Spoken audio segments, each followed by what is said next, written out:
All right. Live yet? We're live now, babe. Good job. I've been alive for 48 years. I know. It's a long time. Welcome to this week's episode of Hollywood Matrimony Live. You are watching us live on Facebook, YouTube, and Twitter. You can check us out at hollywoodmatrimony.com. Make sure you go to the contest button. That's where all the free stuff is. Over Hi. to you. Okay. Well. My name is Fred. Okay. It's not, but that's fine. Hello, children. Hello, everyone. Welcome to the show. Give people time to join us. As always, we have a good variety of movies to talk about. Some I'm very wacky excited. stuff this week, too. Yeah, it's a random collection. I'm going to go tell people to join. I don't even know where I am. While people are joining the room, what do you want to talk about? You can bring Wakanda home. Ooh, can we? According to this email I just got, you can. Oh, okay. Some sideshow trying to sell stuff. Oh, capitalizing. Yeah. On they're the always new like, movie. I get emails every day from sideshow that says stuff like, now is the time to take on the Empire. And then you click on it, it's like, so buy this new Darth Vader statue. Oh, wow. Okay. I have shared. I've done my job. I've shared. All right. Let's talk about some movies. All right, babe. What do you want to talk about? You tell me what you want to start with, my love. I was thinking let's just go in this random order of movies. It may not make any sense at all, but that's what we're going to do. Are you good with that? I'm good with whatever you tell me I'm good with. Well, you're going to tell me about this. This is like a blast from the past right here to Which me. thing? This one. Oh, I was so excited for this. So we're talking about the all-new Aqua Teen Hunger Force movie. Can you imagine? Now, make no mistake, this is not their first movie. Mm-mm. In case you didn't know that. Oh, no. So, not long ago, they released the full series, the Aqua Teen Hunger Force, the complete series box set. Nice. And it was thankfully released because it was anticipating of this movie. Oh, they knew. In 2007, they did a movie as well that was called Aqua Teen Hunger Force: movie film for theaters. That's the title of the movie. And I saw this movie in the theater. I know. I went to see it, and I will never forget it because I went. It was in one of those seedy theaters because it's the only place I could find it showing. It really wasn't that seedy, but it felt seedy that day. It felt like because it was me and one other guy in a raincoat. I wish I was exaggerating because you always hear that joke of the guys in the raincoat flashing. There was literally a guy in a raincoat. That's disturbing. Just me and him, and I'm just like, please be a flasher because that would make this movie so much better. Great movie experience. So if you don't know what the Aqua Teen Hunger Force is, it's a ridiculous cartoon that was on Adult Swim. It's not a kids show. That stars 3 superhero food thing. Maybe that's one of the reasons I like it so much because I do a superhero food comic that you're into. That I started before the show came out. I think when I was doodling it, but what's funny is it's not a superhero show. Mm-mm. This is almost like just them at home. Yeah. But it's Meatwad, Master Shake, and Frylock. And then they have a perverted neighbor named Carl, who's one of the best. He's always in his sweatpants, his wife beater, and his flip-flops. He's always talking like used guys, and he hates them, and it's always nasty and whatever. Anyway, so the show, they just released the full complete series. It's one of those things that when the show came out, it was just Aqua Teen Hunger Force. But then after a few seasons in, every season it changed names. Yeah. Trying to kind of... It was funny. Give it promotion, do silly things. But then they made the movie. And then it just kind of... When the show ended... It disappeared for a while. I think it ran until 2005, I believe. And then they made the movie, maybe? I don't remember if that's exactly right or not. But anyway, it was kind of gone. Then out of nowhere, this movie was announced. And it's now, this one's called Aqua Teen Forever Plantasm. And it brings everything you love. If you love the show, all the same stuff, but they do amp it up like a feature film. The opening gag is I don't know if you saw it because I started watching it when you were in the living room, but I don't know if you paid attention. But it's like the normal, the Star Wars, the Star Destroyer that's really big. Yes. And it keeps going. This one's like that, but it goes on for a long time. And then it's like this whole big space action sequence. And then it kicks the movie off where they're all now separated. They don't live together at the house anymore. They don't talk anymore. And now they're doing new things. And so now it starts dealing with this. They're fighting against this corporate thing called Amazon instead of Amazon. And so it's basically just, but most of it's the normal, crazy, wacky goofiness, the same animation style, but up to date. It was hilarious. I loved it. It is an acquired taste. If you're not a fan of the show, if you're not a fan of these characters, then it's not going to be for you anyway. Yeah, I loved it. I didn't have high hopes for it because sometimes these things get shoehorned in after they've been gone for a while. I'm like, this was actually really funny. Good. I really enjoyed it. That's so good. If you're a fan of the Aqua Teen Hunger Force, Aqua Teen Forever Plantasm would be for you. And it even came with this cool little poster that I'm going to hang up in here. That's the same picture she have, I believe. On the poster? I believe so. Yeah, that's cool. Yeah, it's the same one. If you notice, Master Shake has nunchucks. He's got a samurai sword. Yeah. He's got a sword. And then you got Carl's turned into this thing from Thing. And then you got a crazy tree creature. You got this little guy. And you got police cars with the Moonanites driving. There's a funny gag. I don't really want to spoil it. I'll have to tell you later. For those of you that know the Moonanites, there's a funny running gag with the Moonanites and how they affect the film that's actually... It's annoying at first, but then it's so irritating, it's hilarious. So, anyway, Aqua Teen Forever Plantasm comes out on Blu-ray, DVD, and 4K for some reason. Hey, they sent it to me on 4K, and I've never been so excited. He was so excited when this came out. I have it on 4K. I have the box set that came out. It's a DVD box set. They didn't even put it out on Blu-ray. But the new box set also comes with the Aqua Teen Hunger Force movie film for theaters. Yeah. I had half the sets and the movie separately. So that one box has them all on DVD, and then I have the new movie on 4K. There you go. So that's awesome. But on movies anywhere, so if you want to watch it, you watch it anytime you want, anywhere. Yeah. So anyway, it comes out this week. If you're a fan, check it out. I think it's gonna probably end up being on HBO Max as well. If you're not a fan, you can watch it. You might find it funny, but you might not know what the hell's going on. So make sure you go back. I do know that all the other seasons, and I believe the movie are already on HBO Max. So you can go dive in and have a good time. It's hilarious. It's funny. It's ridiculous. It's over the top. It's everything I love. Okay. We're going to go here because this we watched together. Then we'll go to that one. Which one? Oh. All right. This is a new film that is available now on Prime Video, and it is called Good Night, Oppy. Is it on Prime Video? Not on Prime Video yet. Oh, it will be. It will be on later this month. Oh, well, shoot. It's in theaters right now. It's in theaters. And then it will be on I think Prime. It's on like the 23rd or something. It'll be on Prime Video. Okay. Well, this is the poster I found. So I was like, hey, okay. I don't know how we watched it. Yeah, November 23rd. I watched it. November in theaters, and then November 23rd on Prime Video. Okay. How did we watch it? Because we have the hookup. This movie is about the Mars rovers that were sent into space. And the rovers were, I'm trying to remember the name. They were sent to Mars. And it was Opportunity and the other one. Shoot. What were they called? I'm waiting for you to figure it out. Oh, man. Why aren't you telling me? Did you look at the description of the review I wrote? No. Sometimes it says it, but it might not. It may just. It's Opportunity and Spirit. That's what it was. Anywho, so these were sent in 2003. They went to Mars. And they only speculate them to last, what, like 60, 90 days? 90 days. Okay. And the first one, Spirit, lasted like 7 years. Much like the Spirit Airlines. Yeah. And by that point, it had like broken wheels, and just the dust storms and things on Mars just kind of took it out. But the interesting thing is really the story of Opportunity, who ends up lasting, oh my gosh, I didn't even remember. I think it's like 15 years. 15 or so? 15 years. This is the craziest thing. Okay, so it's a lot of space talk, a lot of engineering, and you see at the beginning. A lot of nerd talk.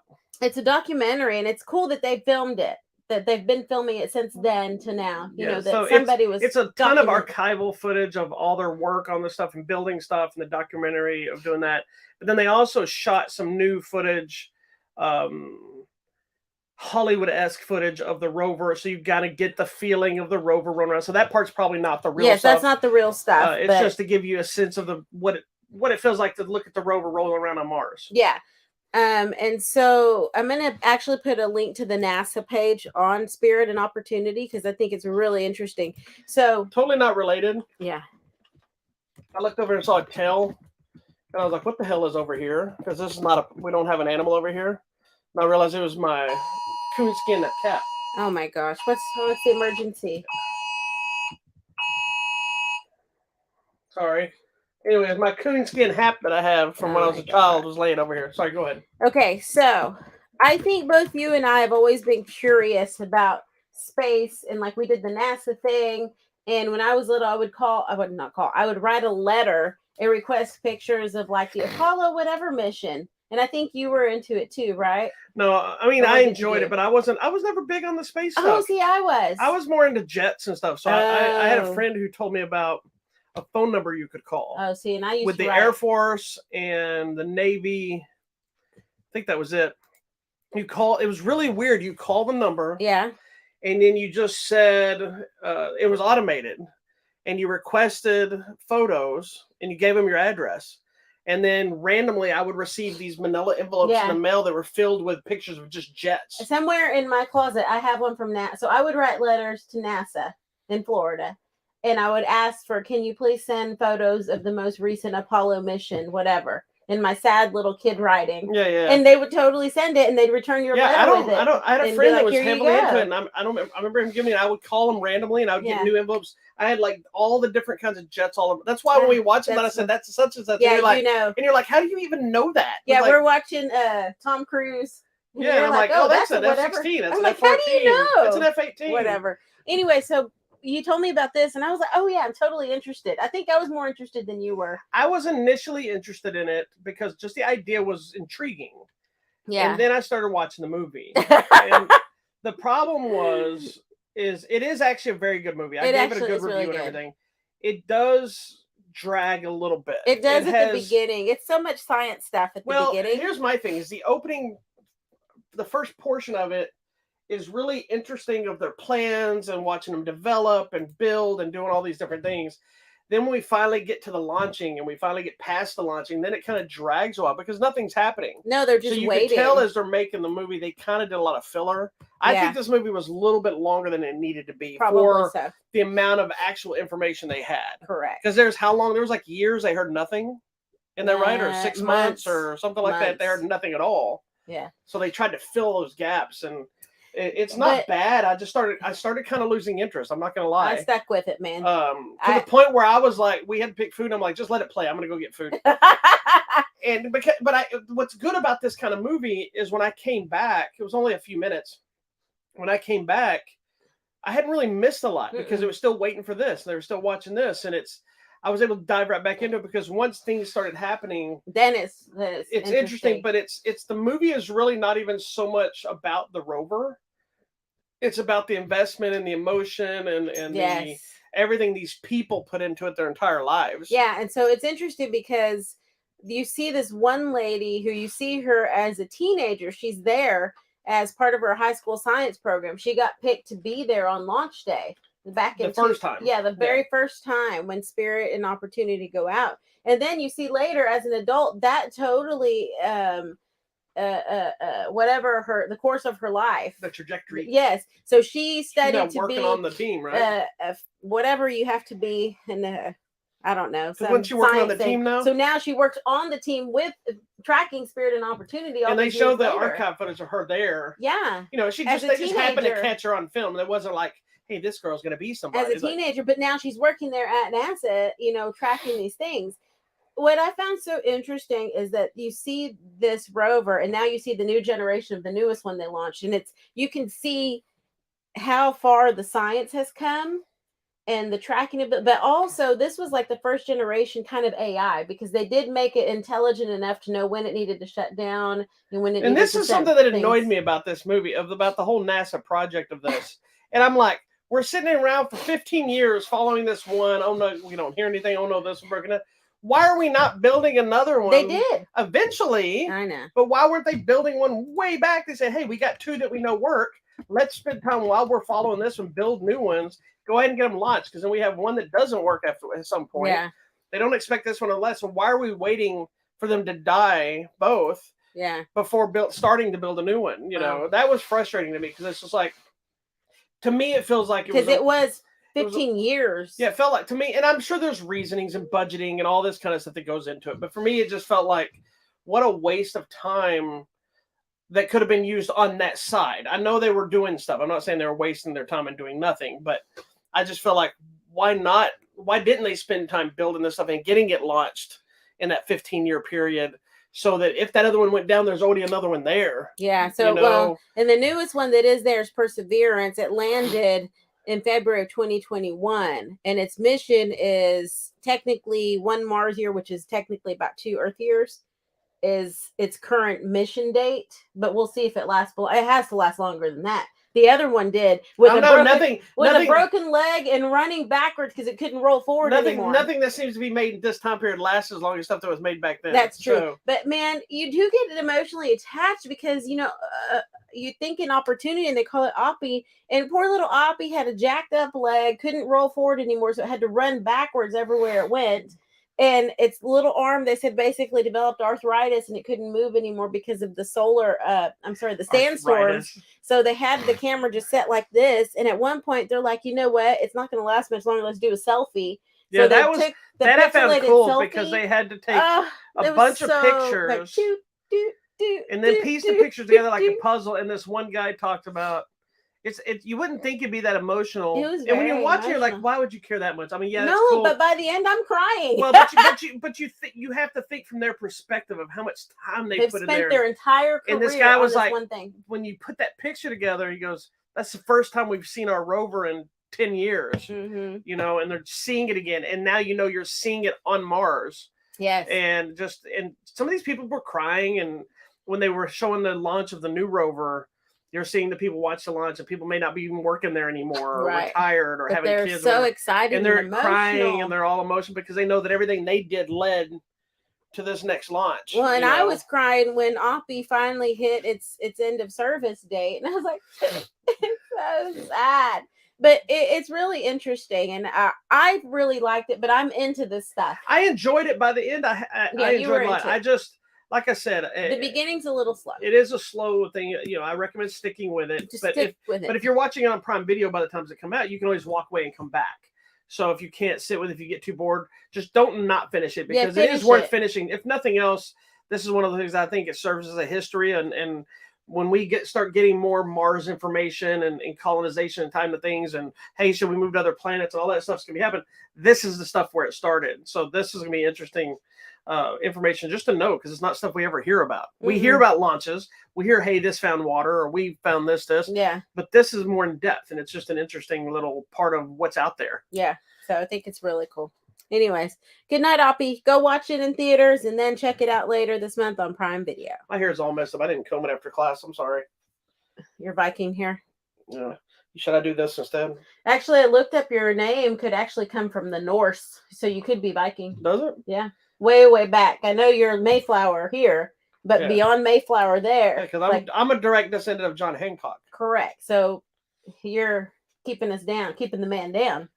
I signed the Declaration of Independence. So that's this part of the Americans. I signed the Declaration of Independence. It could be a Norse name. That's how I'm going to talk now. Because you always wanted to be a Viking. Your dreams could come I don't think I wanted to be a Viking. I just feel like that's your time period. You would have done so well there. I just feel like my mentality is always been more Viking, barbarian. Not that I want to rape and pillage, but no, maybe a little like hunting but I like fighting, and I like weapons, and I don't understand why people whine so much. And I like hitting things, and I like cutting things, and I like touching animals, and not inappropriately. But yeah, I grew up hunting, and I don't know. I want to drink mead and punch somebody in the face, you know. And that's because it's Thursday. There you go. Anyway, continue on. All right, we're moving on to this movie right here. I'm curious. All right. Which one is it? Oh, this one. All right. So our next one is the latest chapter of the VHS franchise. If you don't know what the VHS franchise is, I don't. It is an anthology series that started all the way back in 2012. Wow. So they did VHS, and in 2013 VHS 2. Then VHS Viral, I believe, was next. Then they had a spin-off movie called Siren spun out of one of them. And then they had VHS 94, which was last year, which is a Shudder original, Shudder whatever, just like this original. new one. If you don't know what Shudder is, it's a streaming service, just nothing but horror stuff. Yeah. And so now we have VHS 99. So each one is it all takes place of finding a VHS tape, and they play this stuff. Sometimes they usually have all connected things that bring it all together. But each one is directed by a different director. It's written by different people. The stories don't interconnect always. They're all their own thing. I like these little anthology things. That's how I found Baby Dumplings. Yeah, it's the same idea. It's the same idea. I love that little short. Are they scary? This For one, normal people? yeah, it Not can for be. you. It can be because they're all found footage stuff. Some of that I don't know. Yeah, so like there's too one shaky. here that's about a band and they're worshiping the devils and they're playing around and being silly and they keep joking around and of course the shit really starts happening. Yep, it'll happen. You have another one that's about what is it? A sorority that they do a hazing thing where they put a girl in a coffin and they bury her, but then things go horribly wrong. Yikes. and then it turns into something crazier. What is the other one? Oh, my favorite, which I think you would really like, is this one called Ozzy's Dungeon, and it's a play on Double Dare. Oh, you know, yeah, the old kids game show. Dare. Yeah, but in the show, basically, it's like kids are always getting hurt. But in this case, they get hurt, and then it jumps ahead, and it's basically someone getting revenge for what happened. And so it's like doing a grosser version of that to get revenge on the host and the other people. It's not really a spoiler; you just have to see it. It's grungy, cool. It's dirty. And then one of the last ones, there's one where there's people, perverted kids watching Sexy Chick Next Door, which find out some messed up stuff about her. That's never gonna go. And then the other one is they go into this.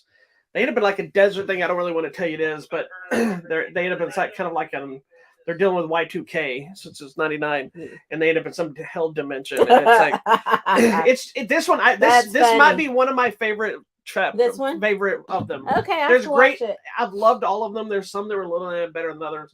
But this one, I think, as a collective, I enjoyed every single one of them. Good. And I think it's a great addition. It's cool franchise because they could keep doing these forever. Yeah, you can do whatever. Like, because you could just take some random horror film that was a short film and you could put it into this franchise because it doesn't have a rhyme or reason. Yeah. Like the stories don't connect. Sometimes, like I said, there was one of the movies, I don't remember which one it was, where like a SWAT team busted in this house. They found all these VHS tapes. So then they're playing each tape and you're seeing all the crazy stories. And they're finding out it was all this crazy recorded stuff.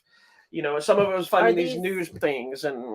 And are these like known directors or independent? Yeah, some of them are pretty well known. Okay. I don't remember. Because I like even the independent stuff. I like independent film though. Like this one, I can tell you the names. You won't know who any of these people are, but Vanessa and Joseph Winter, Maggie Levin, Johannes Roberts, Flying Lotus, and Tyler McIntyre are the directors this time around. Okay.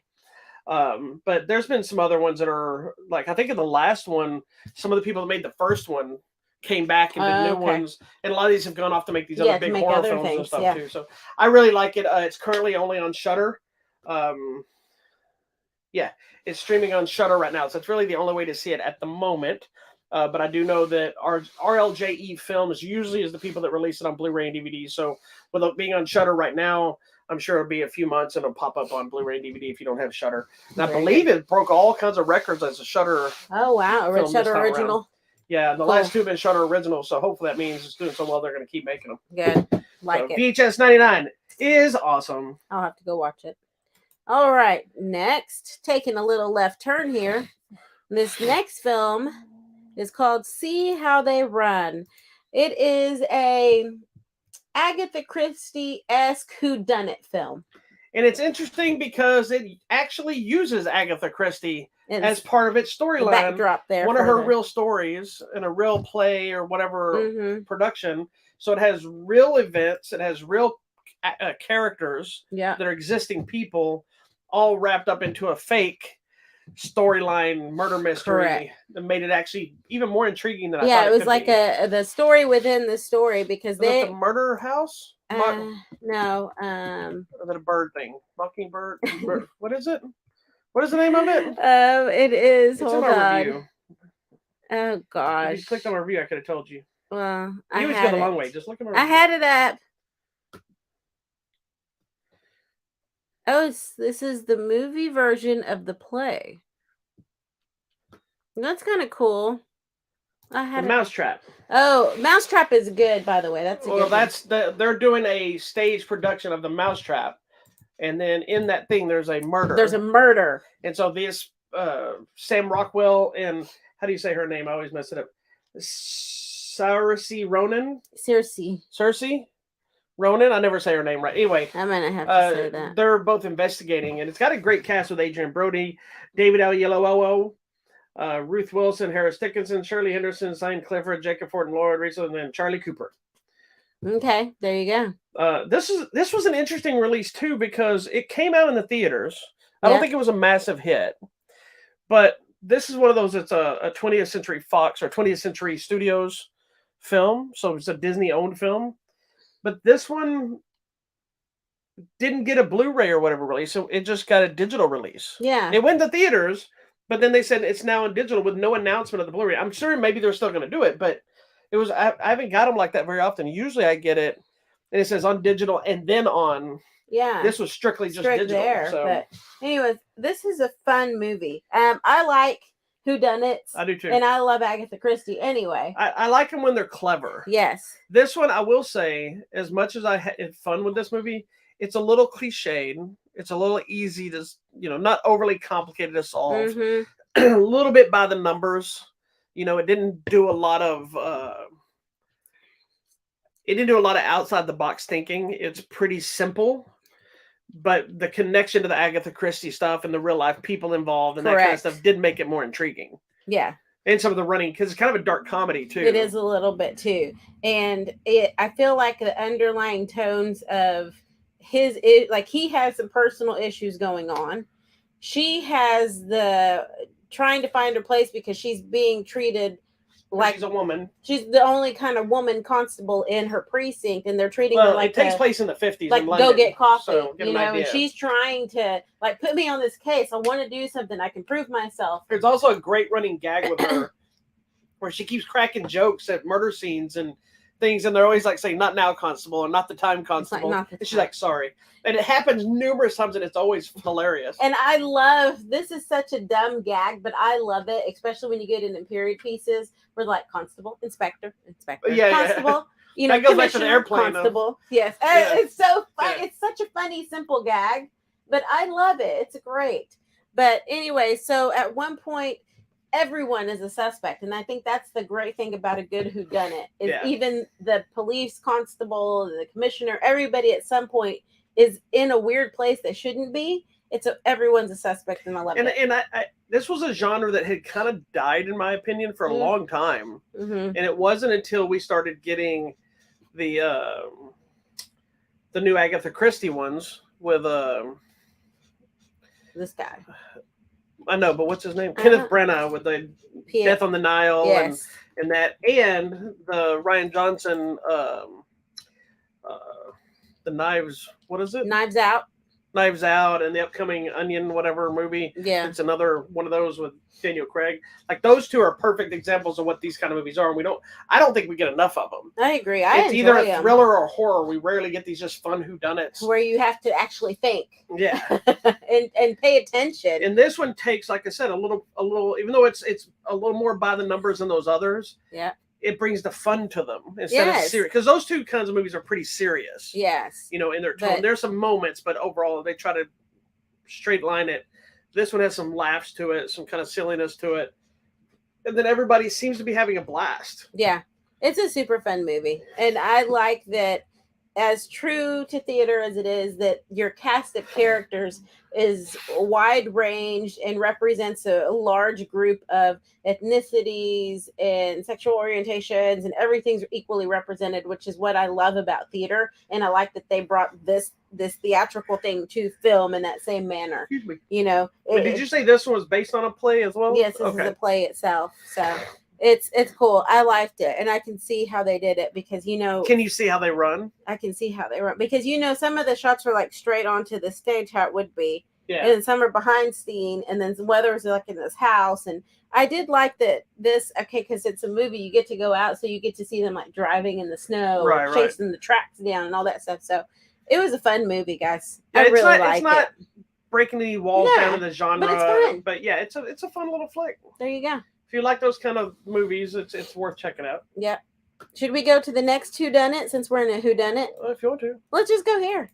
Let's talk What about is that? Oh, another whodunit movie that came out this I didn't write a week. review for this one. This came out on Netflix. Netflix. You can watch the first one and then watch this one. And this is Enola Holmes Part 2. And I will be honest and tell you, I never would have thought that this would be a franchise that I gave two craps about. Right? Like, I like Millie Bobby Brown from Love Stranger her. Things. I like her as an actress. I like Helena Bonham Carter. I like Love Henry her. Cavill.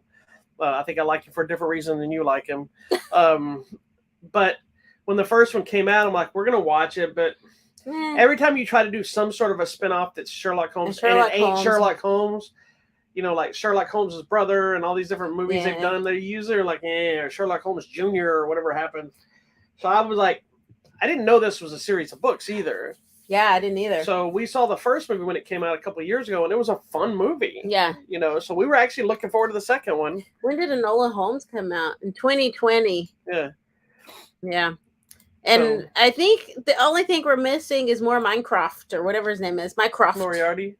No, the brother. Oh. Mycroft. Because we got to have him. But that's the only thing missing from this movie. What's not missing is a fun story and a good focus on Enola more than Sherlock, which I appreciate. Well, they did that in the first movie too. Like, he's barely in the first movie. Yes, but and I like in this one. Picks up a lot, so. I like this one brought him in as a little bit bigger player. A little bit. Because it's. But she does tell him, I don't need you. It was more of a, oh my God, that's Henry Cavill playing Sherlock Holmes.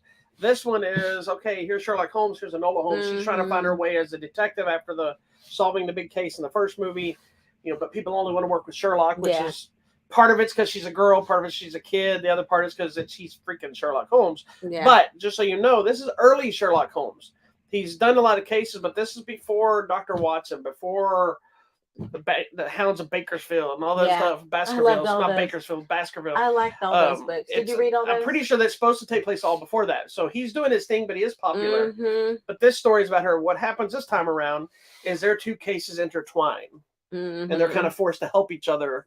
And neither one of them want to work the other one. Not at all. He loves his sister. She loves her brother. But they don't have respect for each other because she respects him as Sherlock Holmes, but she doesn't like the fact that he doesn't really have confidence in her ability to be a detective. He's still the overbearing older brother. Correct. Protecting her. That's what it is. But this is such a fun story. And it does pick up on some of the other relationships and things that were happening in the first movie still continue here.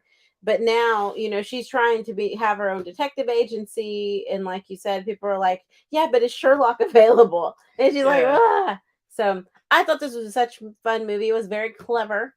And I think the interesting thing for me is, you know, how you go back and then how Sherlock Holmes is like, well, did you notice this? And at one point she notices things, but then she also realizes, oh, I missed some things. But he even misses some things too. So it was really interesting to see how both of them process the information. Well, there's even a moment too where they're at two separate places processing the same situation in a completely different way. Yeah. But they come to the same conclusion. They run to go tell each other, and they both know the information, but they had none of the same information. Correct, because she knew somebody, and he was just looking at something paper. Yeah. You know, and so I think that really was smart because it makes him see.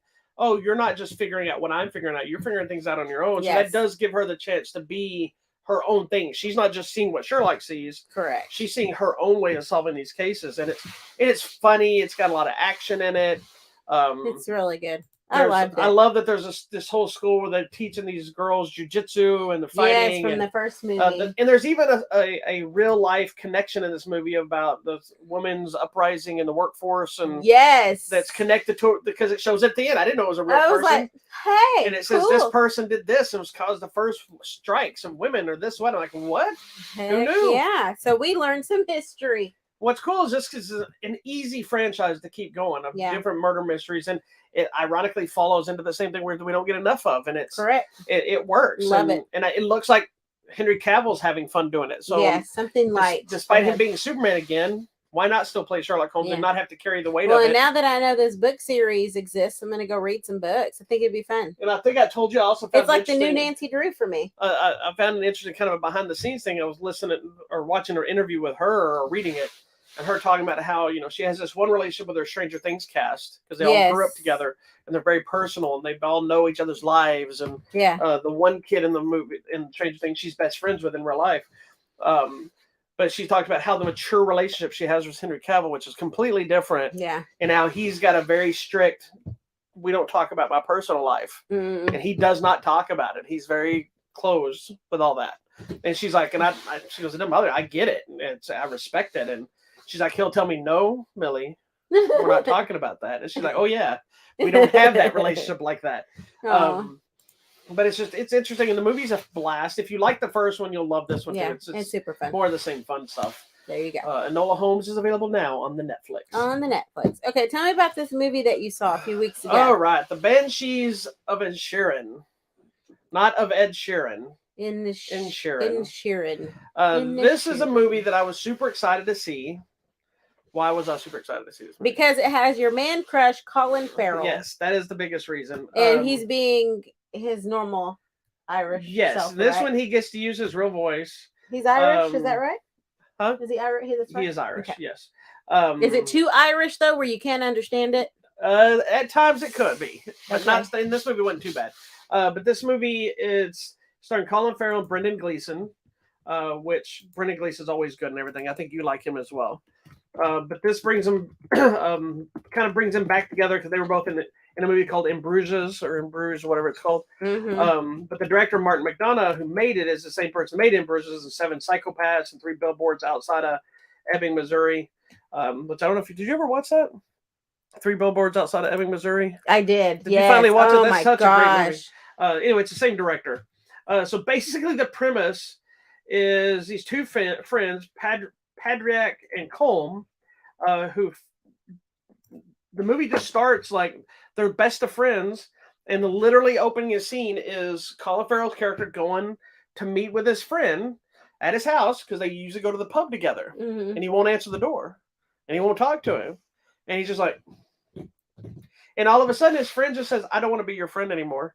And so the movie ends up being, that's literally the movie. The whole movie is Colin Farrell trying to figure out why does he not want to be my friend, and him saying, if you keep bothering me, we're going to have a problem. And it starts escalating into violence, and it starts escalating into craziness. It's a dark comedy, but I'm talking about there's a whole thing with severed fingers. There's music. There's a guy's like, I just don't want to talk to you because you're stupid. There's animals being killed unintentionally, not like violent, gory murder stuff, but it's just this, it's a very weird, kind of eclectic, strange thing of life. Because, you know, we all have that person that suddenly you just don't talk to you anymore. Yeah. And, you know, I have friends like that we talk all the time, and all of a sudden we don't talk anymore. And then you're thinking, did I do something to upset them? Are they pissed off at me? Did we just kind of grow apart in life? Because a lot of the people I don't talk to now, I still love them. I still have great friendships with them. We just did different things. We don't see each other because we're not in this circle anymore as much. We don't see each other. A lot of convention people like that happens. We're cyclical. We're with them all the time, and all of a sudden we don't, especially after 2020, we don't do conventions as much, and we don't realize. And we've started realizing we only saw them at the convention. Yeah. But they're friends that when we see them at the conventions again, we go right back to like nothing ever happened. Yeah. So it was weird, but it's just a strange but brilliant movie. This was one of my favorite movies of the year. I love this movie. It's funny, it's dark, it's strange. It's a lot of like, what the hell? All based on this such a simple premise. And at the same time, the backdrop of Ireland. Yeah. Seeing the beauty of it, seeing what it looks like. But it's also happening on the other side of this island where they're at is where the IRA war strikes, all that stuff. So you can see bombs being shot up. You can hear explosions. So it's in that time period. See this beauty, and they're just living on these little hills, and he's got his pet cow that's always in his house or whatever. His sister can't stand it. Like, get these animals away from this, you know. And then, you know, the other guy has a dog, and then you look out and you're seeing this beautiful landscape, and then you hear bombs. crazy. You know, and they're getting closer, and you keep thinking, what could he possibly be so mad at him about? And he's just, Colin Farrell's character is so obsessed with, why is he mad at me? I don't understand. His sister's like, get over it. Maybe he just doesn't want to be friends with you anymore. And he's like, I didn't do anything, you know. And it's kind of that mentality of sometimes you don't have to do anything. It just happens. It just happens. So I highly recommend this movie. It's not going to be for everyone. But I did love this movie. And this is a movie that I got to see as part of a double feature. Mm-hmm. I went to a 2 screening, and I can't talk about the other movie. Yes. The other movie is probably just yet. The other movie is probably another one that's going to be on the top 10. Both movies were just insanely perfect. But this was a weird one to see after you see the other one. They did not go together at all. A weird double feature. And you can always tell when you sit in a theater that long, you can get exhausted pretty easily. We had like I think a 30-minute intermission in between or something like that. And I was just as much into this movie as I was watching the 2 hours of that first movie. I love this movie. I can't wait for you to finally get to see it. Yeah, I'm excited. You had a screening to go and then couldn't go for last minute. So that's okay. I was bummed out because I was super stoked to discuss it with you and not have to wait longer. But anyway, the Banshees of Isherin are in theaters now. I believe it's opened in Dallas this week. Okay. And then I think it's open randomly. I don't think it's got a wide place. So if you can find it, I highly recommend it. There you go. I don't want to tell you too much because that's part of the charm of it. Okay. Now, this is a movie I was like, let's watch this movie. Let's watch this movie. The one we had no idea what it was about. We had no idea, but I was just like, this looks cool. Let's just watch it. It's the new Amazon movie of the week. And it was Run, Sweetheart, Run. And the only description you is like this lady goes on a date gone wrong and ends up running for her life through the city. And I was like, oh, okay. So I'm thinking it's some crazy stalker, bad date stalker, like rapist, rape thing. Oh my gosh. So much different. So different. And I'm about a 50-50 split on this movie. I really loved the movie until the last final act. How it ends. Yeah, I thought the final act was a little convenient. Well, it was convenient. It was a little like, why didn't you do this a long time ago? It was a little like anticlimactic for me. I get There's a whole karate uniform thing that makes no sense to me. I'm like, they're wearing karate uniforms with red guns? And I can't even explain it because I would spoil it. But yeah, there's a whole thing about wearing a karate uniform and the belts change and it's not in a karate class. No. And so that makes no sense. And it was driving me crazy. I'm like, why are we in this outfit? And it wasn't an offensive of, we don't allow that in class. It's like, what the hell is going on? Why? So many other outfits would make so much more sense. So anyways, I liked this movie. Up until that, this movie was actually really fun. This is going in my top list. Is it really? Yes. You know why? Oh, it wouldn't because be that close movie. it's a genre thing that I like. True. But told in a different way that is not all woo woo. You know, it's more found mainstream. It's pretty. To me, it was pretty generic, but it's clever. But I think in its storytelling, and I think too, the parallel is about the big divide between the rich and the poor. And how the rich just kind of take care of their own and they will suck you dry and take everything you're worth and work you to death. And they don't care about the working man, And I feel like it was a girl like that.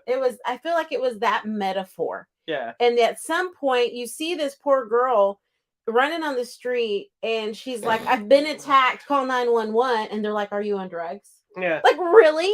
Yeah, and I think that would really happen. Yeah, they instinctively think she's a crack whore because her clothes are tore up. She doesn't have anything. Her mascara's run. She looks like she could have either been beaten or she could have been a crack whore on the street, homeless. Yeah, but if she's and they instinctively just assume you're just a crazy crack whore. Not it's kind of the nobody listens to the victim. Yeah, and that was the other layer of the story. So we got the rich and the poor. Then we have this whole victim thing. I don't want to be involved situation. Yes, so many people turned her away, didn't open the doors. And the one girl that calls the police, they're asking her, are they on drugs? She's like, yes, I think so. So the cops show up already. And you also notice they were all just running around as a woman of color. Yes. They were white women. They were white women. And they were like, no, we're not letting you use the phone, but I'll call someone for you. And the police show up and they're like, she's like, I was attacked. I need you to help me. And they're like, well, where's your stuff? She's like, I was attacked. And he's like, have you been drinking? What did you do? And it's that whole victim shaming thing that happens. And I think that still happens. So I like that the movie's like talking about it and bringing it to light. It's also a clever storytelling of how do I say it without making it spoiled? This dog. How she's being tracked. Yes. is interesting. Yes, I loved that. That was It's kind clever. of gross, but it's interesting way of doing it that you never have really thought about. I mean, it's been done in other stuff, but not like this, in my opinion. If you have seen it, then tell me, It's a because I'd little like to gross. watch that as well. But yeah, the movie goes into this whole other direction that I thought was very cool. It's a little generic. It's very Yeah, genre-ish. You figured it out quickly. Yeah. I know what exactly it what was happening what it was ish. of sorts. But I think it breaks some of the rules that we're accustomed to. A little bit, yeah. I think that's why I like it. Just gets to that end, I know end the section, ending's not and great, I'm like, but I like that it's a multi-layer metaphorical story. my issue with the end isn't that it's a bad ending. It's just it's super convenient, and they gave it an ending that was like, why didn't you do this a long time ago? Yeah, it's too easy. Because if that was as easy as it was, then these people should have done this a long time ago. And there's no explanation of why they didn't do it a long time ago. Yeah, well, that kind of stuff annoys me. I don't like when if they said like we couldn't do it because, and you give me one line, throw it away, whether it's stupid line or not. At least you gave me a reason. This case, you're like, all we got to do is this. I'm like, okay, well then why just freaking do this? You know. Well, but anyways, I really enjoyed this film. It is a fun movie. It's fun. It's a lot of fun. We can't tell you more, but it just goes in a different direction that you're not expecting. So you need to check it out. It's Run, Sweetheart, Run on Amazon. That is all right. Then we get to our last film. We only got one more already. Yeah. That's it? Yeah. Why is this doing crazy things to me? We're right here. Let's confirm. Yes. That's you're right. Yeah. Last. Well, we have. Let's talk about this. Oh, okay, that's fine. And then we'll go to our big one. So, as we talked about, we've been watching some Vincent Price movies from the Vincent Price Collection, Volume 1 from Shout Factory. Shout! Because this young lady hasn't seen these. Most, if not any of them. I don't think any of them. So, the latest one we watched was called The Haunted Palace. Now, if you look at the image my lovely wife shared, it says Edgar Allan Poe's The Haunted Palace, which is, in fact, a story. However, au contraire. But this movie is not, in fact, an Edgar Allan Poe story. It is a H.P. Lovecraft story with a haunted palace name used to go with the time when they were making all these Edgar Allan Poe movies, because at the time, even though most people all know who H.P. Lovecraft is now, at the time he was fairly lesser known, and the studios didn't think they could sell the movie as an H.P. Lovecraft film, and they were making all these Edgar Allan Poe movies, so they thought, let's just slap Edgar Allan Poe's name and let's just snap the title of his book on there. And then you watch it, it's a completely different story. Yeah, it's actually The Case of Charles Dexter Ward by H.P. Lovecraft. Which is interesting, because you try to do something like that now, there'd be so many lawsuits. Well, was it Edgar Allan Poe wasn't around to be like, I know, I'm just saying, estates and everything else would be like, you can't take something and just say, we're going to name it something else and give somebody else credit for it now. Well, and the only connection is that they call this mansion the Palace on the Hill, and it's haunted. So there you go. They've connected it. Yeah. Anyways, you guys, this was such a good movie. I'm really digging these movies, and I know they're older films, so you can tell how they're a little dated and stuff, but I just love... A little dated. Okay. They're very dated. I know, in the best way possible. Love how they tried so hard with what they had then. The use of the makeup, the pale face makeup on one of these guys to make him look like he's Lon Chaney. Yes. Yeah, this has Lon Chaney and Vincent Price. I mean, what more do you want? Lon Chaney is the Wolfman. And these grand sets and their big old cameras and their big use of color and the costuming. There's some elements. There's some pretty bad makeup. Yes, it's like. But you have to also look at the time period. Somebody watching that for the first time, probably like. Well, and I was like, what is wrong with his skin? I'm like, oh, he's been there for 100 years. Yeah. I get it. But there's the thing with the people with no eyes. Like that makeup, you can see that it's just like. It's like they put clay. It looks like It looked like Play-Doh. Play-Doh on their face, and you could see where they had done this, and that they left it like they didn't even try to blend it. They just left blended as much as they could do that day with the budget they had. They could have gotten a butter knife and you know what it does? It doesn't look like Play-Doh. It looks like that stuff you used to stick on the newspaper.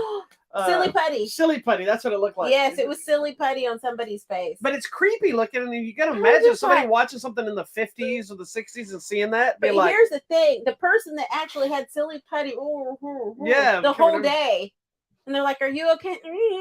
Like, oh my god! Because that's what I was telling you about the other movie last week. They were all in on the blood and the gut, and they did not move. And I don't know if we would do that in this day and age. I don't think people would subject themselves. They'd be like, stunt double. Well, actually, it's funny you mentioned that. I'm watching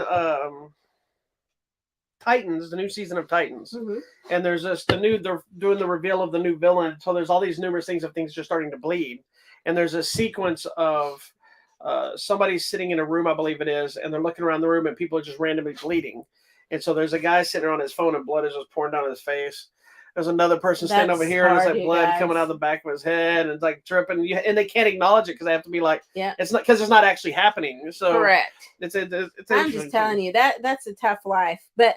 I feel like a lot of these people, you can tell they did theater, they did stage productions where you get one shot and you just go with it. Well, everything back then, all these things were done on stage, studio lots and big sets, and a lot of the castle's visuals were actually used in multiple types of movies too. So you get a lot of the same one. They just changed up what they hung up or how they did it. And now that I've learned about the magic of matte paintings and you hit paused on something, I was like, oh, it's a matte She's painting. So funny. Like, I had no idea. It's one of those things that I just assumed everybody knew matte paintings. I mean, I guess I didn't think about it. Especially after all the Disney tours we've done and watched them talk about it.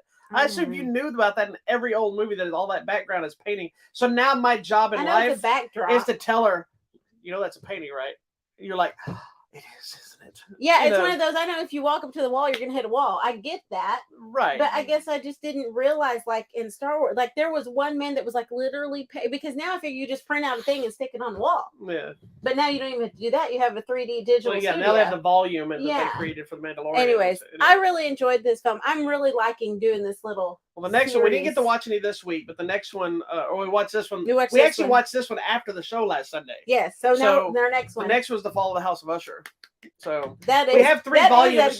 We have 3 volumes. So despite this being a Halloween start, I'm assuming you want to go through all 3 volumes. Yeah, we're gonna watch all of these. So we may just watch and we'll talk about whatever ones we talk about each week. You know what? Edgar Allan Poe is all year long, and I read The Raven to the dogs, and I did it with voices and everything. Yeah, so and the dogs are rolling their eyes at her. He fell asleep. I was like, "Quote the Raven, nevermore." Of course, this time she wanted to make sure to see the Vincent Price intro. Yeah. After she didn't watch the last one. Oh, now I know better. Vincent Price is just amazing. He is amazing. He could still narrate your life. There's enough a digital. His use of the English language is just—it's amazing. We need to practice our English skills. He is still my favorite actor of all time, I think so. All right. Moving on. All right. Thank you. This next movie is one I've been insanely excited for from the moment I heard it. Although I thought it was weird casting.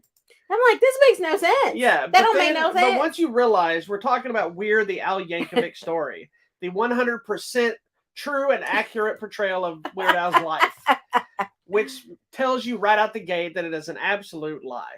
But it takes, basically the film is a parody of his life, which I couldn't think of a more brilliant way to tell his life story than in a parody that mimics the career that he's become famous for. Correct. Basically what this movie does, it takes his real life story and it just embellishes things. It adds stuff. Some of it's crazy. Like there's a whole thing, him taking out entire drug cartels. He did. Which he's like, I did. He said on Jimmy Fallon that he did. So it must be true. But he said basically this is a parody making fun of biopics. Yes. Biopics or however you say it. So when showing the inspiration moment when somebody reveals a song for the first time, like when they show it, and you've probably seen the trailers, like the first time he comes up with his song of My Bologna, and he's saying it's just everything is tasted so serious. Yes. Everything is very, and he's one of those guys that he's had no scandals. He's had no controversy. And this movie does everything to make him controversial. Yeah. Makes Madonna the villain. She's a horrible person in this movie. It takes stuff that was kind of silly part of his life and turns it into something bigger. It twists the whole eat it, beat it mentality around. It's like this movie is an absolute brilliant piece of film. Yeah. This is another one that will probably go on my favorites. Yeah. It says it's the story of his torrid celebrity love affairs and his depraved lifestyle.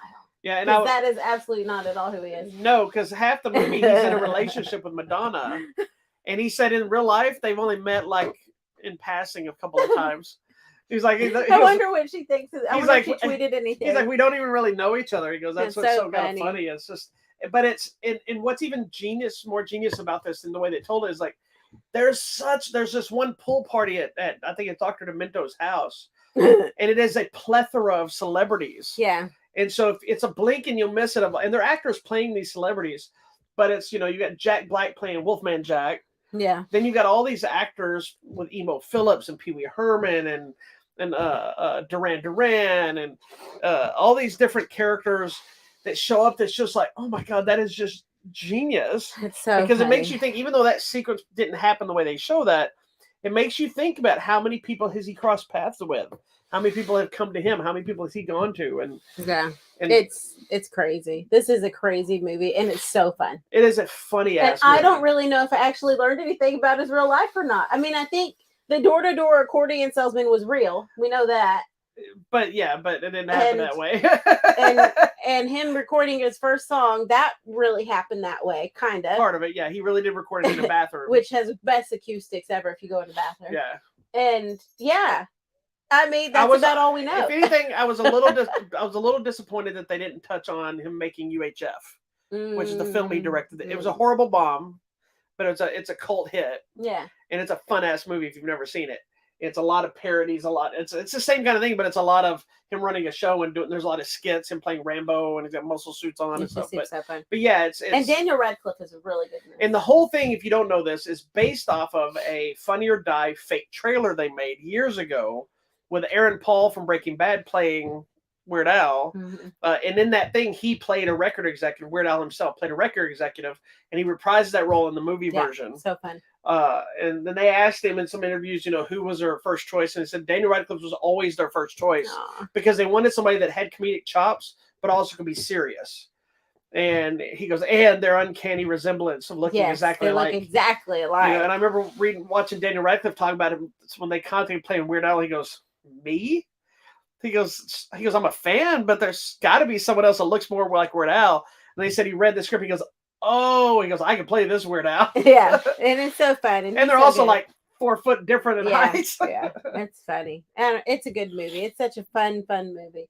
It is. It's so fun. It's so good. Someone said this is the movie of the year. If you don't see anything else, see this. The sucky part about it is it's only on the Roku channel. Yeah. So I think you can find it on the Roku app. I don't think you have to have Roku TV. I think you can, because I think that's how I found, was it Reno 911 or something? I was trying to watch it and it got away from Quibi or whatever happened. Yes. So I think I haven't looked it up, but it's a Roku exclusive. I'm assuming eventually it'll find its way to Blu-ray and DVD, but there's also been talks of award buzz too. So it's good. I love it. It's such a fun movie. It's a lot of fun. So. Yeah. And I have yet to find anybody that talked about it that didn't love it. Yeah. It's just fun. It's stupid. It is stupid, but it's fun. But it's Weird Al. But that's what you like about it. I think I've met one person in my life that has told me they hate Weird Al. And I don't talk to them anymore. The funniest thing is every single song. I do, because you had all. Did you buy the? Well, I was a little late to the party. Okay. I remember seeing the video for Eat It and for Fat. I remember Eat It on MTV back when they played music. And I didn't know any of the albums until much later. I would just watch the music videos. I see. And it wasn't until the Star Wars song came out that I'm like, oh my God, that is so funny.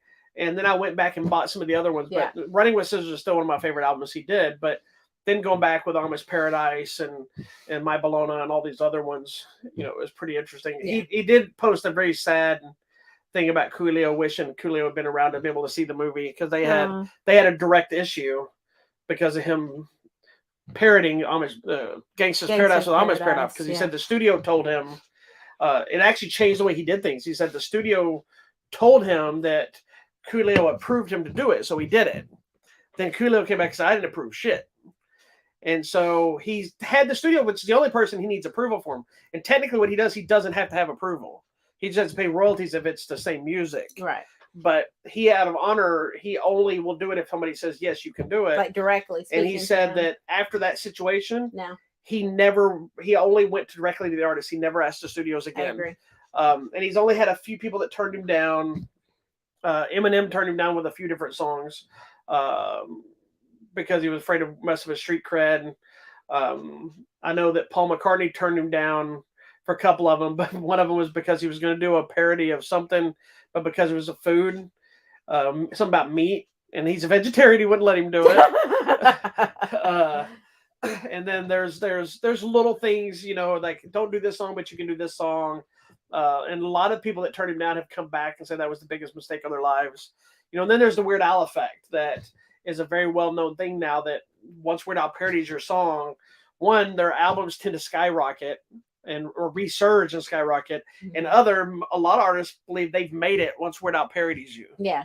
That's a big deal. It's like his polka compilations are genius. They're so fun.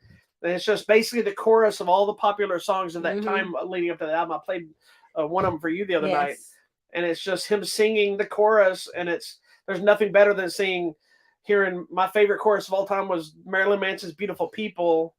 No, Dope Show. Marilyn Manson's "Dope Show" leads right into "Umbop" from Hanson, and it meshes perfectly. It's so good. He is not only a genius creatively, he's a genius, I think, musician. I think he's a genius performer. Yeah, he can sing, he can rap. Producer. Yeah, produce, because he has the ear for how it's going to lay out and go together. Yeah, and his band is always great. And I've heard who was it? The guy in Jimmy Fallon's band from The Roots, the drummer guy. Anyway, the one that won the Oscar for his documentary. He said that he had gone to Weird Al show, and it was one of the greatest shows he's ever seen. Best concert he's ever seen in his life. Questlove said that was one of the greatest concerts he's ever seen. Yeah. But anyway, wow. The Al Yankovic story is fun, action packed, scandal It's just film. so fun. Yeah, so fun. And star-studded cast. So yes, very much. And most of them are cameos. So check it out. I love it. Go watch it. Just know when you're seeing it, it's a parody. You'll figure it out after the first. I know, scene. but I think because I was like, "What is happening? This has really happened." Well, I was freaking out. I kind of thought I was a little bit with you because as much promotion as I did for it and watching the trailers, They don't ever tell you that. I kept asking myself, "Is this a spoof or is this real?" But after that, you're like, then once things start happening, you're like, "Oh, I see what they're doing," and knowing that going in would make it a funner experience because you're ready for it. But I can see people like, this is stupid, and just turning it off. Yeah, don't. But just go with it. It's funny. I think hardcore Weird Al fans would expect no less. I agree. That's what you expect. All right. Talk to me, Goose. Oh. Why do I gotta die? All right. So this week on the Blu-ray and the DVD and the 4Ks, there's a lot of like re-release type stuff happening. The movie I Love My Dad. Oh, which is the one about the dad getting catfish. I think I put that on my top 10. It's coming out on Blu-ray and DVD this week. I have like 50 things on my top 10. I'm going to have a hard time this year. The classic Escape from Alcatraz with Clint Eastwood is getting the 4K treatment, as well as Casablanca. Here's looking at you, treatment. Aqua Teen Forever Plantasm that we talked about today is getting the 4K, for some reason, treatment, Blu-ray and DVD as well. You know what? Hell yeah, it's getting the 4K treatment. It deserves it. Yeah. They've got the Yellowstone, the Dutton Legacy Collection gift set coming out, which I'm assuming it just has, I guess it has all the seasons up to date. A new season is starting, so I hate when they release sets like this because it's like, don't release a full set until the show's over. Yeah, wait. Because you just try to buy it, but I don't know if it has 1883 with it. Anyway, Saturday Night Fever is getting the 4K treatment. Oh, nice. Earth Girls Are Easy is getting the 4K treatment, or some sort of a Blu-ray. I haven't 4K heard that treatment, in a long time. So have you seen Earth Girls Are Easy? I think with Jim Carrey and yeah. Jeff Goldblum, and we have it, so we may watch it. Back talk in about the day. That. There's also a movie called, I believe that's this week, The Witch. The movie The Witch. The Witch 2, the other one, is coming out. Which we'll be talking about both of them. Watching that this week. Huh? We'll watch that this week. Yeah, the first one, The Witch Subversion. They're both from Well Go USA. They're coming out this week. All right. Coming out at the theater on the line. So we start tomorrow, November 7th on HBO Max. Oh, that's tomorrow? Tomorrow. I'm very excited. That's what I told you. I'm excited. Yeah, I knew it was it's the movie Don't Worry, Darling. It's the one with Florence Pugh and Chris Pine and Harry Styles, where you see in the... Who else? No, go ahead. And you see in the movie, like, weird, she's in this thing, and she's like, I think something's going on here. And that's I assume from the trailers it was very Stepford Wives-ish. That's what I'm thinking. But this is directed by Olivia Wilde. Oh, well, you go, girl. This is the one that's the controversy where people thought Harry Styles spit on Chris Pine. Weird. Anyways. And there was a whole sex scene they were trying to do in the trailer, but the controversy complaint was the problem was a guy going down on a girl, I think it was. Or no, it was a girl going down on a guy. even though they're not showing anything, they were very thinking, oh, you can't show that. It's still the double standard of it's okay to see guys do this, we can't do this. It's so stupid. Anyways, coming out on Tuesday on Video Demand and Digital, it's the movie A Family Matters Christmas. And it's just the story of all these people in the house dealing with Christmas and trying to get their Christmas spirit. Instead, they're fighting with their families. That's not Family Matters, the old show, is it? Yes, it's Family Matters. Is it new? I don't know. Let me see the picture. Can you pick on the picture? Let me go to new link so I don't lose my thing. I don't know. Is that them? This can't. I don't think it's from the show Family Matters. I don't think it is, but oh, do I know? No. It's I just think it's called just saying A Family Matters Christmas. Right. That's what I said. I know what you said, but I thought it was like a reunion I don't movie. think so. No, it's just a family dealing with their issues, trying to celebrate Christmas. I have that one, so I may talk about that. This looks interesting. Video Demand and Digital. It's a movie called Shadow Master. It makes me like... It's about these people with supernatural powers, but the apocalypse cometh. What are they going to do? I don't know. And it's like martial arts shit. Okay, coming out on Wednesday on Netflix, it's the soccer football movie. And I'm like, okay, it's about a young group of soccer fans, and they think that there's some evil people trying to steal powers for soccer. I don't understand what's happening. It's what it says. Evil scientists stealing their talents. I don't know. It's the soccer football movie. It sounds stupid. I don't know. Coming out on Tuesday. I don't think it's for us. I think it's for kids. Okay. Coming out on Tuesday. Christmas movies are starting on Netflix. We have Falling for Christmas. It's the new Lindsay Lohan Christmas movie that you've probably been seeing commercials for. Also coming to Netflix on Thursday is Lost Bullet 2. I don't know what Lost Bullet 1 was. Well, clearly they didn't find it. But he is determined to find out who murdered his brother. So that's what's happening in this movie. Coming to Prime Video, Autumn Beat. It's the story of Tito and Paco, who have grown up. Did you say people in tacos? Tito and Paco, who want to be rap stars, but they're in Italy. So I don't know how that's going to work out for them. We'll find out. Coming out on Friday. I'm going to go down here. Oh, I was looking. Oh, that limited? Okay, because that's Apple TV. Okay. I guess I'm not showing yet. Yeah, coming out on Video Demand and Digital, the movie Resistance 1942. This is interesting. I want to watch this. It stars Judd Hirsch and a bunch of other people. But basically, it is the story of a group of radio broadcasters during the Nazi invasion in France. And I think I turned that down. Did you? I think so.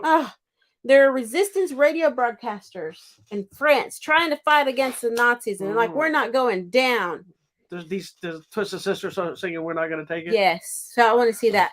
The movie Paradise City. This is interesting. John Travolta, Bruce Willis, Stephen Dorff. Yeah, I've been and they're bounty hunters and they're after something. I don't know. It looks interesting and we're going to watch it. I've seen the trailer. It doesn't look that Well, we're going to watch it. Also coming out to Netflix on Friday, Monica, Oh My Darling. A young man desperately tries to, I don't know, protect somebody from a murder plan that he hears about. I know nothing about this, but we're going to watch it because it's on Netflix. Coming out also to Netflix, I want to see this. Is this Black Enough for You? It is the story of Elvis Mitchell and looks at the African-American contribution to film in the 1970s and how a lot of times it was kind of like in the background, like, oh no, this is somebody else's idea. So it's interesting because it's a documentary and also kind of a personal essay on his It's interesting. That's kind of reminds me of a lot of the controversy that happened with The Woman King. Because, that movie is not historically accurate. A lot of this stuff, like there was a lot more of the slave trade stuff that those ladies were involved with as opposed to rising up against. Yeah, I know. And so I think Lupita Nyong'o was cast in the movie and left the movie because she didn't like some of the stuff. And so a lot of people in the story. There's a lot of people were like, I'm not going to support this movie. And then other people were like, look, it's just showing the power of these women and their strength, and it's a great action movie. And I get it. I can see both sides because of what it deals with. I can see how it could upset people. So I love the movie, but I'm hoping people will see this too because the African American contribution to film often gets overlooked, Pretty much every race that's not white gets overlooked. Correct. But yeah, I agree. And it's interesting. That's why it's like, is this black enough for you? And sometimes it's too black, and people are like, But I think it's gonna be good. Coming to Prime Video, I want to see this too. It's a movie called La Caída, and it is about I'm watching that. La Caída. In English, it would be The Fall, and it's about this. Why did they just say that? It's about this girl, Marielle, who is a competitive Olympic diver, but some sort of controversy from her past comes up, and they begin to question. She's not illegal now. If she even gonna be able to compete and do all this. I think it's gonna be good. And it is I feel like it was a Peruvian filmmakers of this, so it may be in Spanish, but you know what? Get over yourself and read the subtitles. You know how to read. I know how to read. That's why I said that. And then the big movie coming to theaters, Black Panther, Wakanda Forever. I'm excited to see what happens. I know nothing about what happens in the actual story of Black Panther, and now how they're gonna deal with our main character having passed, how that's going to be woven into the film. I see some sad things in the trailer, and then we have that other character. Who's that guy? The water guy? Namor, the Submariner. Yeah, and that's a real character, right? Jesus Christ! Really? I don't know anything. He's one of the oldest Marvel characters in existence. What do I know? He was back with the Defenders, I believe it was, which used to be Submariner or Human Torch. I'm a human. Was it Captain America? But Human Torch was an android back then. It wasn't the Fantastic Four Human Torch. Oh. This was all way back. Yes, but they changed him. He's not Atlantis or whatever. So they changed him. I forgot the name of it. They're using the Mayan culture. Yes. So they're really doing an interesting thing with him. And a lot of people that are complaining about this, I also point out the fact that it's also trying to separate itself from Aquaman. Yeah. Because if not, the people that don't know the difference are going to be first right away saying, well, you're just stealing from Aquaman. You're still in this, and it's so I believe they're using the actual Mayan culture and giving them. So they're also giving them a real life culture. I haven't seen it yet, but they're giving them a real life culture to build on, so that it's people like yourself, who identify with that culture, trying to make the same powerful statement, just like the original Black Panther did for the black culture. And that's what I was going to tell you. Is I don't know anything about knowledge, because we haven't seen it yet. Yeah, I don't know anything about the character story, or I don't read the comics. But what I was going to tell you is I'm excited about this movie because of the number of black and brown people in it. Yes. And I know people are going to be like, get over it. We're the largest populations here after y'all, and we're going to take over one day. So be nice, or treat you badly. But I'm excited for that, just like I was so excited, like you brought up Woman King. Like I cried at that very first scene, just seeing all these beautiful dark-skinned women coming out of the grass to like ready to fight. I was like, this is so cool. That's how I feel like I'm going to be with Wakanda Forever.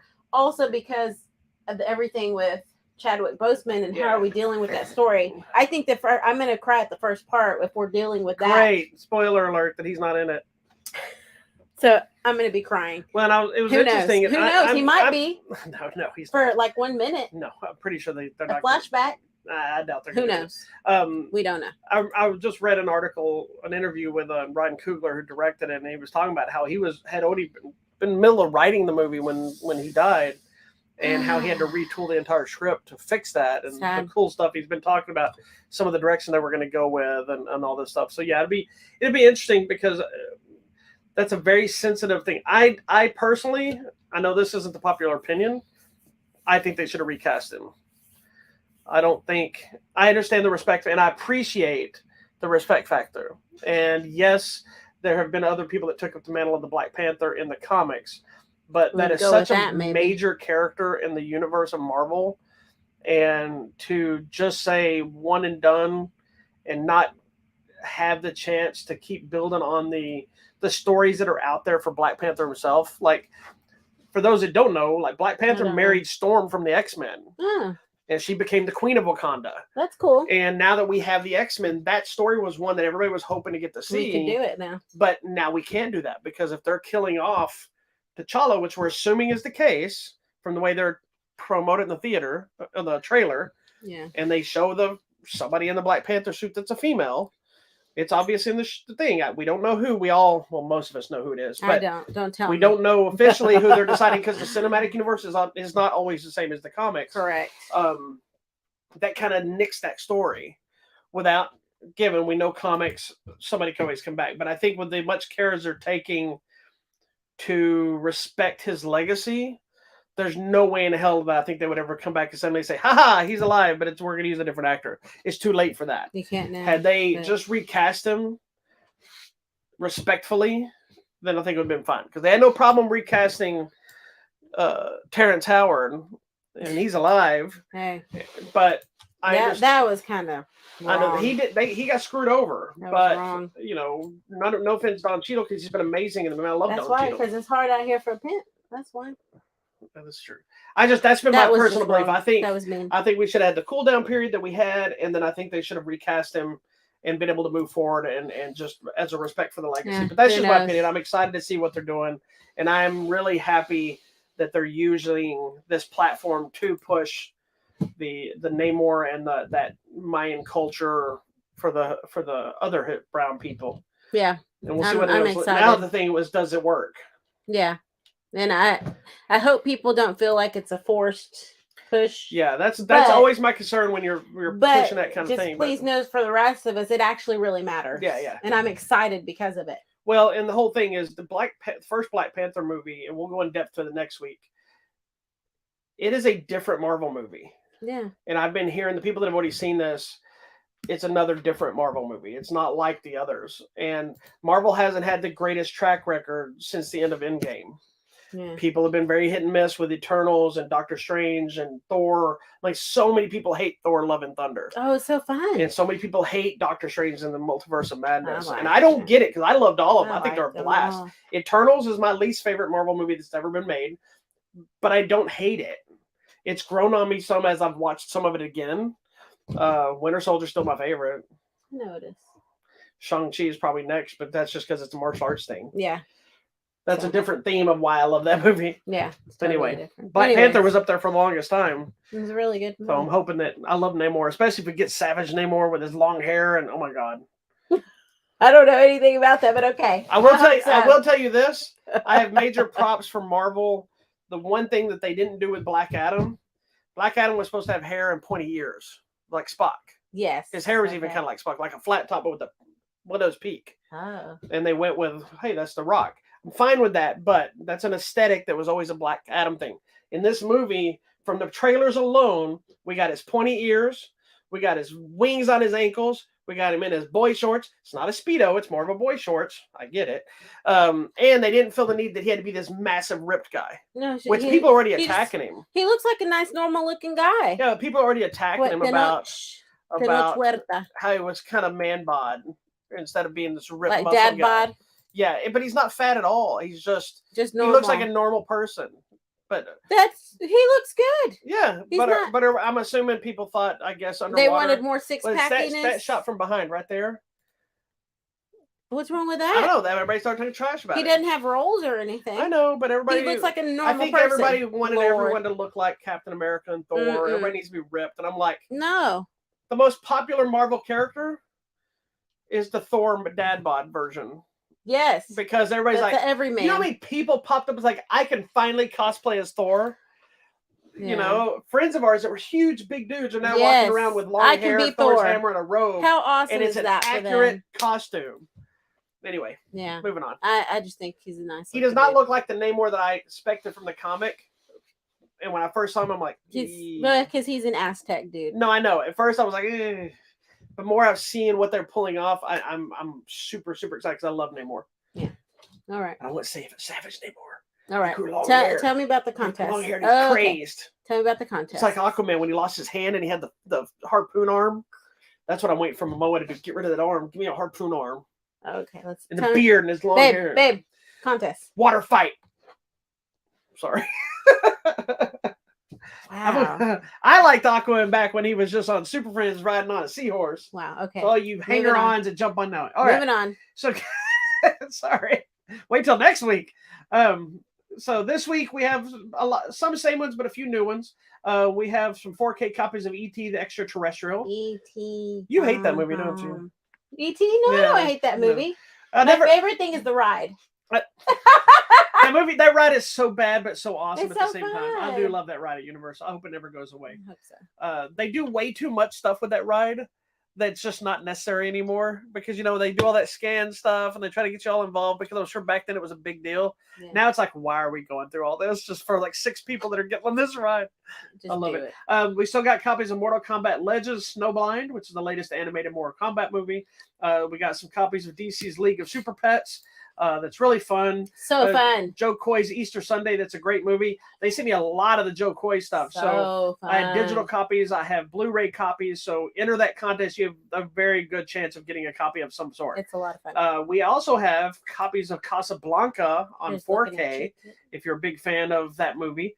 And also copies of The Witch 2, the other one. That's one we'll be talking about next week. Exactly. All right. Well, there you go. So, back to my Aqua and Namor conversation. All right. Well, that's it for this week. Thank you so much for watching this week's episode of Hollywood Matrimony Live. Check out our website. Make sure you click the contest button. That's where the free stuff is. Thank you so much for watching us on Facebook, YouTube, and Twitter. Be here next week for an all-new episode of Hollywood Matrimony Live when I will not be stopped to talk about Namor the Submariner and Black Panther and Wakanda's Forever and whatever other nonsense happens. I don't even know if we'll watch another movie, but we're going to see that one. All right. Gosh darn it. All right. Thank you. Bye. Ankle wings for life. I got to catch you off now. Bye.